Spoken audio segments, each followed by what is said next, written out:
GPA 5 golden GPA 5 আমরা পাওয়াইতে চাই। আমরা গোল্ডেন A+ পেয়ে আমাদের এই প্রিয় নেতা যিনি জুলাই আন্দোলনে ঢাকার রাজপথে জীবনের ঝুঁকি নিয়ে নেতৃত্ব দিয়ে দেশকে দ্বিতীয়বারের মতো স্বাধীনতা এনে দিয়েছেন, এই হাসনাত আব্দুল্লাহ শুধুমাত্র দেবিদ্বারবাসীর সম্পদ নয়, হাসনাত আব্দুল্লাহ গোটা বাংলাদেশের সম্পদ, ঠিক কিনা?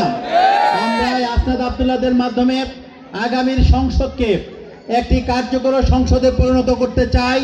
যারা তৃণমূল থেকে বেড়ে উঠেছে, যারা একটি নতুন বাংলাদেশের স্বপ্ন নিয়ে কাজ করছে, যারা একটি দুর্নীতিমুক্ত, একটি টেন্ডারবাজ মুক্ত, চাঁদাবাজ মুক্ত বাংলাদেশ বিনির্মাণের জন্য কাজ করছে, আমরা হাসনাত আব্দুল্লাহর উপর আস্থা রেখে বলবো, আমরা হাসনাত আব্দুল্লাহর সাথে আছি।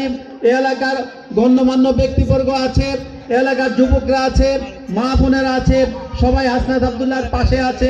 হাসনাত আব্দুল্লাহ আগামী দিনে সংসদে গিয়ে এই দেবিদ্বারকে গোটা বাংলাদেশে সে মর্যাদার অধিকারী করবে এবং আমাদের পক্ষে গিয়ে কথা বলবে। এই জন্য আমরা সবাই হাসনাত আব্দুল্লাহর প্রতীক, আমাদের সকলের প্রতীক শাপলা কলিকে বিজয়ী করার জন্য আমরা কাজ করব। আজকে যারা এই উঠান বৈঠকে উপস্থিত হতে পারে নাই, তাদের কাছে আমাদের নতুন বাংলাদেশের স্বপ্ন তুলে ধরতে হবে।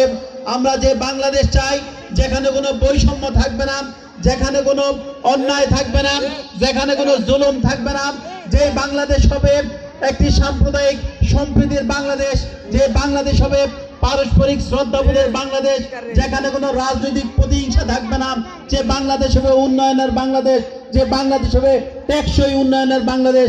আমরা সেই বাংলাদেশ বিনির্মাণ গড়ার লক্ষ্যে হাসনাত আব্দুল্লাহকে আগামী 12 তারিখে দেবিদ্বার উপজেলার 116টি ভোট কেন্দ্র রয়েছে, প্রত্যেকটি ভোট কেন্দ্রে GPA 5 গোল্ডেন A+ পেয়ে আমরা সংসদে পাঠাবো, সেই আশা এবং প্রত্যাশা ব্যক্ত করে আপনাদের সকলের সুস্বাস্থ্য এবং দীর্ঘায়ু কামনা করে আমি আমার বক্তব্য শেষ করছি।